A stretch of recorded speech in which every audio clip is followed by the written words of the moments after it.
In this video, I'm going to show you how to watermark in Adobe Acrobat. So to do this, you want to open the document, then you want to go to Edit PDF over here on the right, and then go to the top where it says Watermark and click on Add.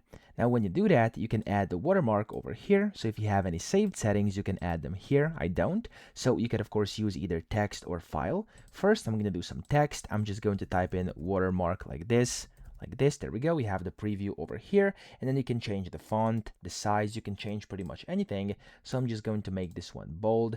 I'm going to basically make it a bit bigger in size like this, like 18, or let's actually make it like 28. There we go, that's going to be fine.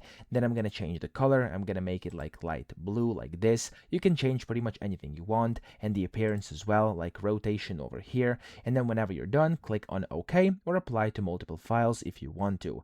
Now you could also add a file. If you click on here, you can browse the file you want to add as the watermark. So for example, let's say I want to watermark over here with like an image. So I'm just going to select an image over here. For example, let me find one over here, which should be good. Let's actually just use this eye one for now. I'm going to click on open, and there we go. It's going to open, and you can then select that as a watermark as well. Change it, change the opacity, stuff like that, and you can go and click on OK, and that's going to work too. Okay, so that's how to watermark in Adobe Acrobat. I hope this video helped you out. If it did, please subscribe to the channel and help me out as well.